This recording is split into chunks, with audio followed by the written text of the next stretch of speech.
everyone, today I'm going to share with you my butterscotch caramel.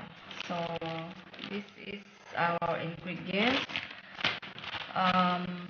all-purpose flour, salt, baking powder, sugar, and milk powder.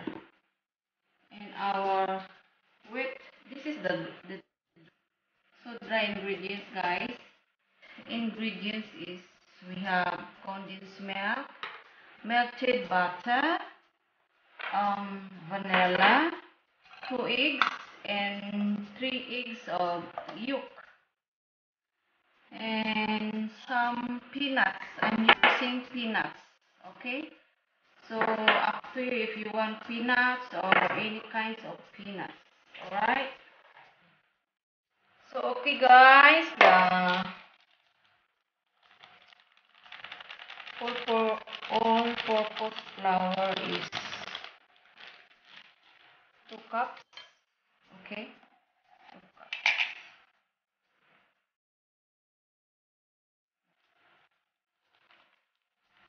Wow, just right.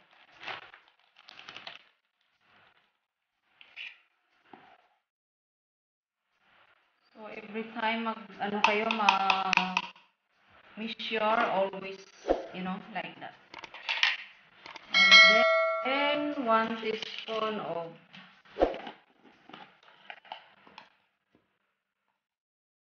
powder. Okay. And half teaspoon of salt. Okay.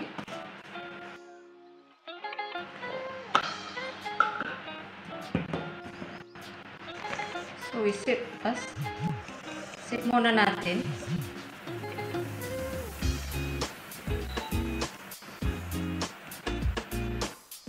Pero minsan na recipe na hindi niya sinasabing isip niyo, so wag niyo siyang isip.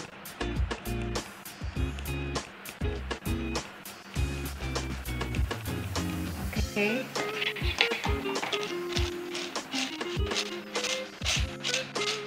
Para mag-combine ba sila yung harina natin at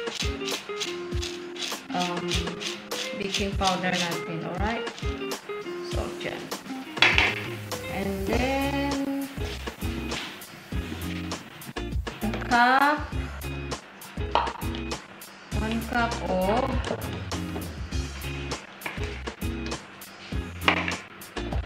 milk powder.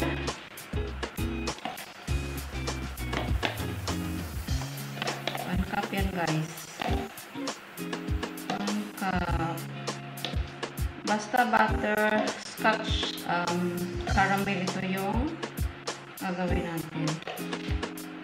Okay. And then so isip din natin kasi baka may kung ano ba.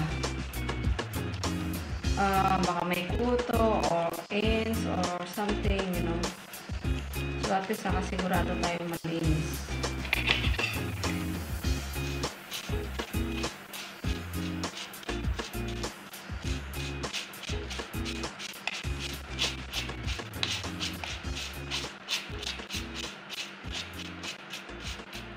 Okay, like that. Oops. So the sugar is half cup.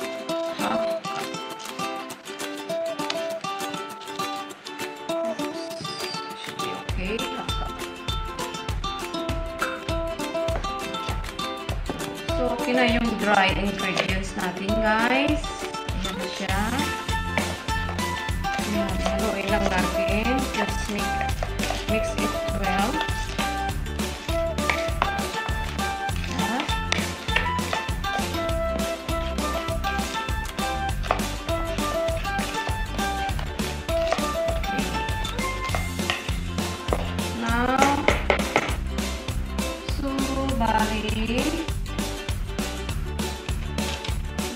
cup. This is 1 cup. So, bali 1 cup yung ano natin, yung melted butter. 1 cup.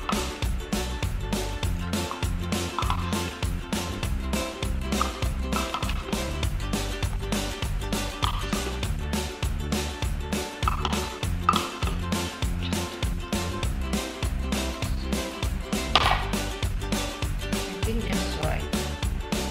Okay, 1 cup.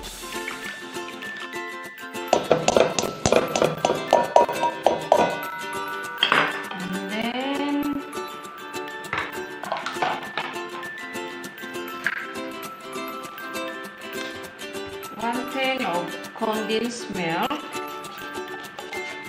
Ayan.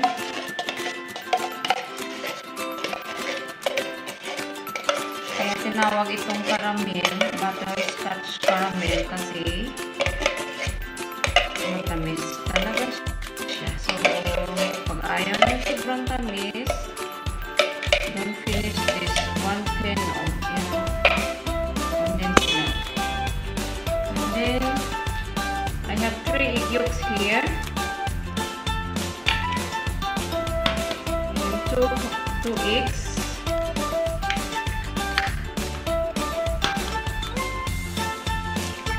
Okay.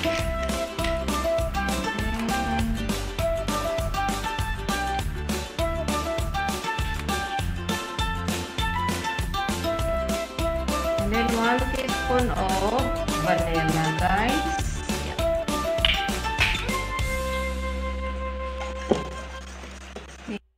Natin.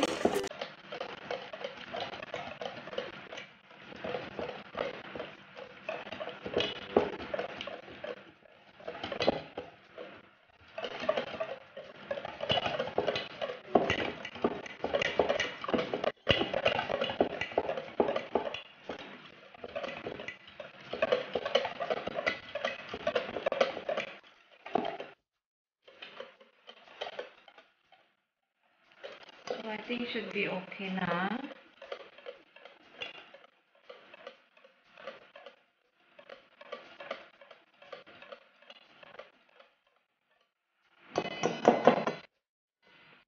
So now guys, I'm going to crush the peanuts. So I'm using Thermomix. So if you don't have Thermomix at home, you just use your blender, or you just i-manual nyo lang ng chop. Alright? I-ano ko lang naman to. I-crush ko lang. So, 3 seconds. Ano ko nilito na.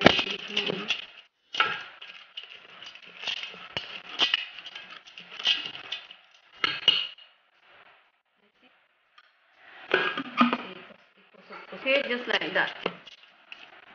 Okay? Cup for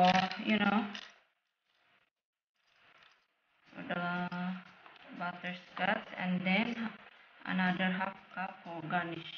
Okay, on here.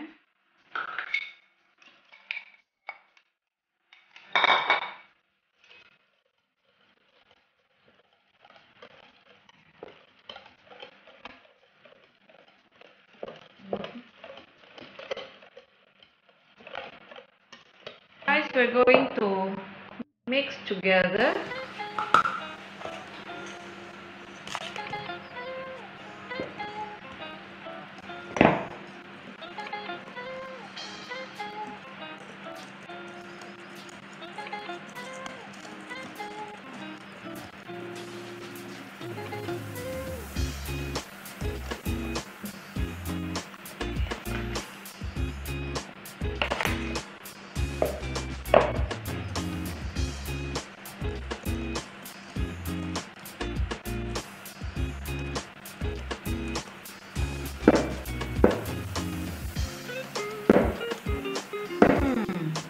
Smells good.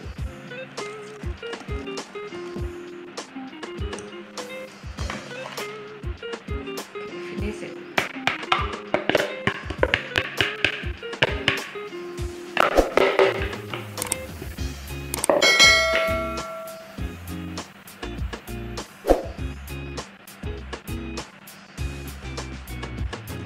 Super easy lah, guys.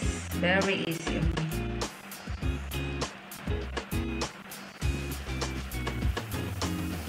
Oh, look at that. Yummy, yummy, yummy.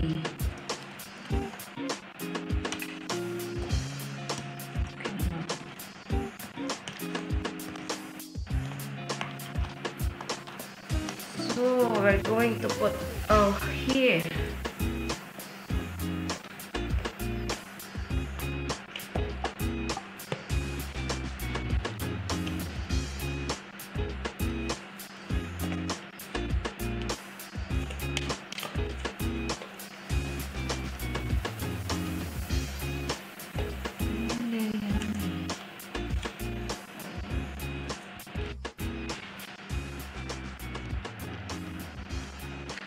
Just like that, guys.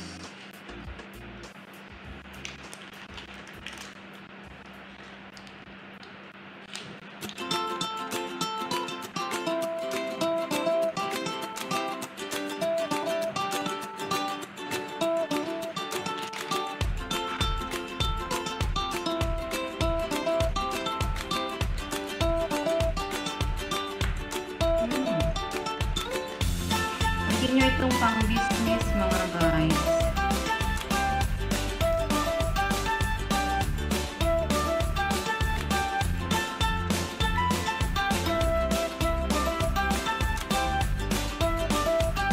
Kita ko sa inyo mamaya ang finished product dito.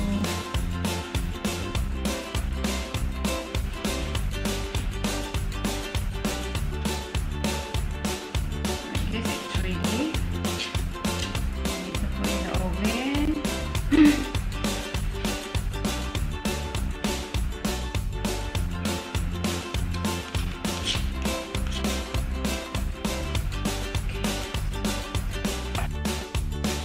Adoy, okay guys, ready na ang butterscotch caramel natin.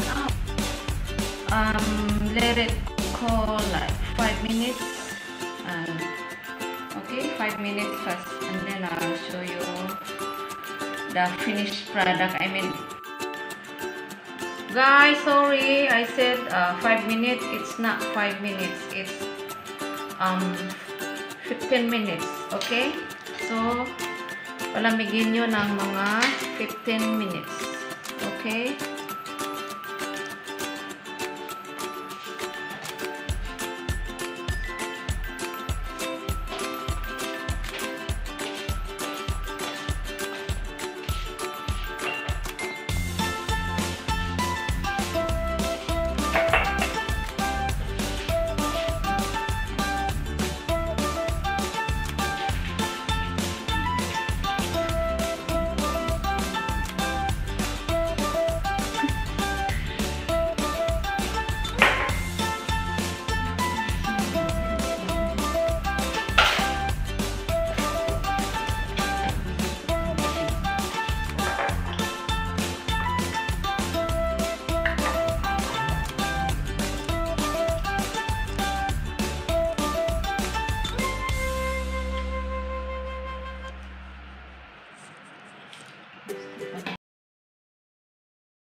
Guys, ito na ang finished product ng butterscotch caramel natin.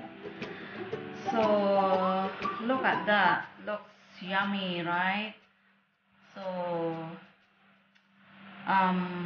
see you next time for my next upload.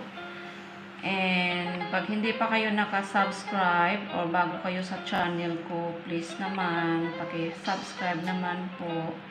Thank you so much. Bye!